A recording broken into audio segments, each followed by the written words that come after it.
ये गज़ल नंबर 220 की थी हमने 3-4 दिन पहले। उसके 4-5 जो अशार थे वो भी मैंने पढ़े थे। ये पहली मर्तबा मैं कर रहा हूँ कि उसी गज़ल पे दोबारा वापस आ रहा हूँ। इसके पाँचों अशार पे अलग अलग प्रेजेंटेशन हो सकती है, लेकिन ये जो दूसरा शेर है इसमें एक बड़ी कलीदी नौइयत की बात है जिसकी वजह से मुझे ये इसका पढ़ना नागज़ीर हो गया है साहब, क्योंकि मैंने ख़ुद इससे हर चीज़ से सीखता हूँ, हर बात से, लेकिन इसमें एक ख़ास बात है कि जो लोग फॉलो कर रहे हैं ये मीर की प्रेजेंटेशन, उनको मीर का जो शेर के बारे में जो एक तरह से कह लीजिए फ़लसफ़ा या अप्रोच जो है उसके बारे में फ़ारूकी साहब ने भी ज़िक्र किया है। तो जो इसके जो इस्तारे हैं वो वही हैं, तशबीहात इस्तारे सब वही हैं। तो शेर है कि कुछ हो। अच्छा, पहले हिस्से के शेर पढ़ूँ मैं इसलिए भी कहना चाह रहा हूँ कि ये मेरी ज़ाती जो मेरी जो ट्रेनिंग कह लीजिए या मेरा जो ग्रेजुएट स्कूल में वक्त गुजरा है, इल्मुल कलाम जो अंग्रेज़ी में रेटोरिक जिसको कहते हैं, ये मज़मून उसके इलाक़े का मज़मून यहाँ पे फ़ारूकी साहब ने टच किया है कि रेटोरिक जो है। तो रेटोरिकल एक आध भी बात मैं करूँगा, और प्लेटो यानी अफलातून की जो थेरी है खूबसूरती की, उसका भी इसमें ये मैं ख़ुद अंदर डाल रहा हूँ ये चीज़ें, लेकिन ये फ़ारूकी साहब ने तहरीक दिलवाई है इस बात की। चलिए शेर पढ़ते हैं और आगे चलते हैं ताकि वक्त आगे ना निकल जाए। कहते हैं कि कुछ हो ए मुर्ग़ चमन, लुत्फ़ न जावे इससे, नौहा या नाला हर एक बात का अंदाज है एक। आपको याद होगा कि कल जो हमने शेर परसों पढ़ा था वो सके मीर गुम करदा चमन जमजमा परदाज है एक। काफ़ी है जिसकी लय दाम सिता गोश गुल आवाज़ है एक। तो आज का शेर है कुछ हो ए मुर्ग़ चमन, लुत्फ़ न जावे उससे, नौहा या नाला हर एक बात का अंदाज है एक। फ़ारूकी साहब इस शेर को लेके फ़ौरन छलांग मारते हैं, यानी बग़ैर तमीज़ बांधे कहते हैं कि कुछ हो, जो इस शेर में है ना इस्तेमाल जिससे शुरू है कुछ हो के दो मानी हैं। कहते हैं यानी कुछ भी हो और नौहा हो या नाला हो, कुछ हो। अगर हो पर जोर दें तो तीसरे मानी पैदा होते हैं कि कुछ होना चाहिए। कुछ हो ए मुर्ग़ चमन, कुछ करो ना भाई। इसी तरह अंदाज़ है एक, यानी जो टर्म है अंदाज़ है एक भी कसीरुल मानी है, यानी पॉलीसेमस जो हमने पिछली दफ़ा भी जिक्र की थी, एक लफ्ज़ या एक फ्रेज़ जिसमें बहुत सारे मानी निकलते हैं, पॉलीसेमस कि अंदाज़ है एक अंदाज़ नौहे का है, यानी एक मतलब हुआ, एक अंदाज़ नाले का है मतलब हुआ, हर बात का दूसरा मतलब हुआ कि हर बात का एक ख़ास अंदाज़ होता है। अंदाज़ है एक, नौहा हो या नाला दोनों का अंदाज़ एक ही है। यानी यहाँ पे फिर इसका क्या मतलब हुआ कि लुत्फ़ से खाली ना नौहे को होना चाहिए ना नाले को, ये कह रहे हैं इसमें मतलब है। तो ये मीर की फ़ारूकी साहब कह रहे हैं थेरी ऑफ पोइसी आप कह लीजिए, शेरियात की तगज़्ज़ुल का की जो तारीफ़ है वो ये, कुछ हो ए मुर्ग़ चमन, लुत्फ़ न जावे इससे, नौहा या नाला हर एक बात का अंदाज़ है एक। और वो जो है एस्थेटिक कंस्ट्रक्ट, एस्थेटिक एक्सेलेंस या एस्थेटिक इंटेग्रिटी कह लीजिए, तो वो यकता है, यूनिक है, इनकम्पैरेबल है, सुई Gennaris, one of a kind, जो भी आप कह लीजिए। यानी वो जो है एक मैंने पहली मरतबा इनका नाम सुना, असगर कलकत्तवी गोंडवी साहब को तो खूब जानते थे, लेकिन शेर पहले से सुन रखा था कि चाहिए रंग तगज़्ज़ुल भी गज़ल में प्यारे, शायरी नाम नहीं काफ़िला पैमाई का। ज़ाहिर है इन्होंने गालिब से बौर किया है, शायरी नाम नहीं काफ़िया पैमाई का, कि शायरी जो है वो मानी आफरीनी है। मीर मेहदी मजनू या किसको लिख रहे हैं ख़त में, ये कोई काफ़िया पैमाई नहीं, लेकिन नासिर काज़मी उसको ले दौड़े और उसमें थोड़ा सा उन्होंने सरकाज़्म डाल दिया और उसको खूबसूरती से अदा किया कि कहते हैं गज़ल काफ़िया पैमाई है नासिर, ये काफ़िया पैमाई ज़रा करके तो देखो। जैसे नासिर ने उन्होंने कहा था ज़ौक़ ने कि ज़ौक़ यारों ने बहुत ज़ोर गज़ल में मारा, वो काफ़िया पैमाई का ज़ोर। तो वो जो खूबसूरती है कहते हैं, जो एस्थेटिक एक्सप्रेशन है वो ज़्यादा नेचुरल है, एक किस्म का, ये ना फितरी है, ट्रेडमार्क है उसमें ज़्यादा।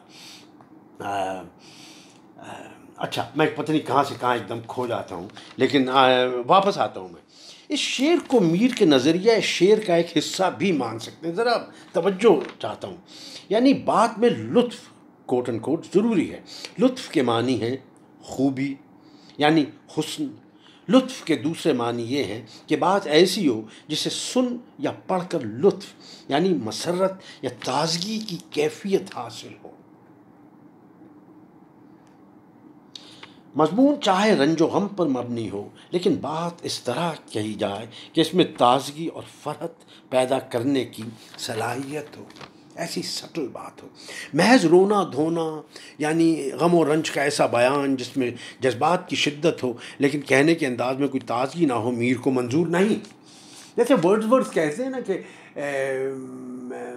Poetry is emotion recalled in tranquillity, तो उसको कंस्ट्रक्ट करना पड़ता है। वो जो आवाज़ जो जज्बे का जो तग़यानी होती है उसको हार्नेस करना पड़ता है, उस कॉम्पोस्ट में से निकालना पड़ता है फूल जिसमें फ्रेगरेंस हो। लिहाजा मज़मून को किस तरह अदा किया जाए ये बात अहम है। इस नुक्ता नज़र से देखें तो मीर की शेरियात यानी क्लासिकी उर्दू शेरियात यानी सिनोनिमस है। क्लासिकी शेरियात हमारी मीर की शेरियात से सिनोनिमस है। का अहम उसूल ये बनता है कि शायरी ज़ाती जज्बे का इजहार नहीं बल्कि किसी भी जज्बे का खूबसूरत इजहार है। यह है कलीदी बात, किसी भी जज्बे का खूबसूरत इजहार है। शेर इस वजह से खूबसूरत नहीं बनता कि इसमें कोई ऐसा जज्बा है जो दिल को छू लेता है, या मैं कह रहा हूँ कि जो कल्चरली रेलेवेंट हो, किसी ज़माने में ज़ाइटगाइस्ट का हिस्सा, तो उसकी बातें यूनिवर्सल होना चाहिए। जैसे कि 20वीं सदी के नक़ादों ने गज़ल की तारीफ़ में कहा है, बल्कि शेर इसलिए खूबसूरत बनता है कि इसमें जज्बा या जो कुछ भी है, मज़मून ख़याल वगैरह, इस तरह अदा किया जाता है कि उसके ज़रिए लुत्फ़ यानी फ़रहत और मुसर्रत हासिल होती है। यानी शेर का खूबसूरत होना उसका लुत्फ़ है, शेर का खूबसूरत होना उसका लुत्फ़ है, और उसका लुत्फ़ मुनहसर इस बात पर है कि मज़मून को किस तरह अदा किया गया है। अब ये मैं ज़रा थोड़ा फारूकी साहब से डाइग्रेस कर रहा हूँ कि अफलातून का जो सिम्पोजियम है, जो कि यानी छोटा बुकलेट है, कहने को डायलॉग है, अलग से किताब छापी जा सकती है, उसमें जो मुझे छोटा मोटा याद पड़ता है उसमें अफलातून की ये पोजीशन है कि प्लेजर जो है, ब्यूटी जो हमारी लेके आती है ज़िंदगी में या आर्ट देखने में या परखने में, उससे ज़्यादातर ट्रैजिक ड्रामा वगैरह की शायरी को, सोफोक्लीस वगैरह को रख के कही थी बात, होमर को रख के, लेकिन जो खूबसूरती रहती है उसमें और गोल जो फ़िलासफ़ी के होते हैं उसमें कोई ऑपोजिशन नहीं है, कोई ट्रैक्शन नहीं है, कोई ट्रैक्शन शायद हो लेकिन कॉन्फ्लिक्ट कोई नहीं है। यहाँ पे फ़िलासफ़ी का मतलब है आइडियाज़ कन्वेड, मेरा ख्याल है, मानी, क्योंकि फ़िलोसोफोस का मतलब है लव ऑफ वर्ड्स।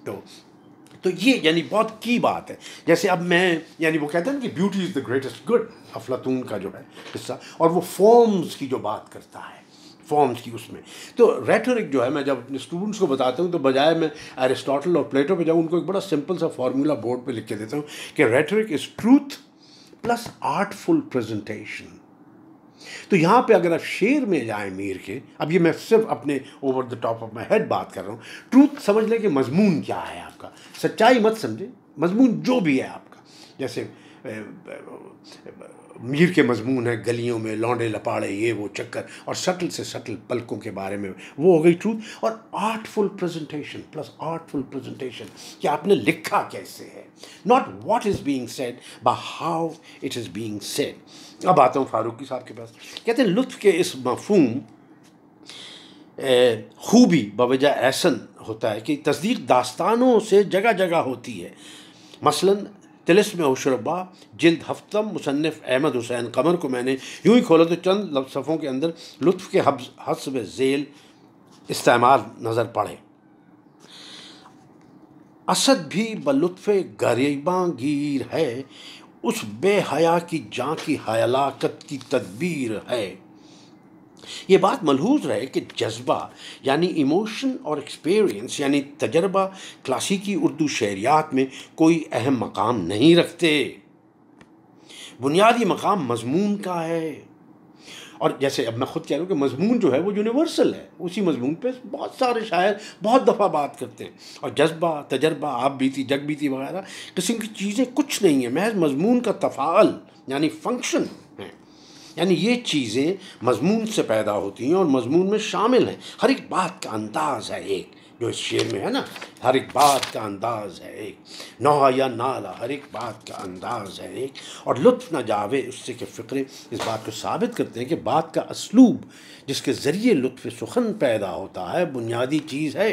यानी उस असलूब में सब चीज़ें आ जाती हैं तशबीह इस्तारे के अलावा। मुझे बहुत पसंद है टर्म नशिस्त बर्खास्त अल्फाज की।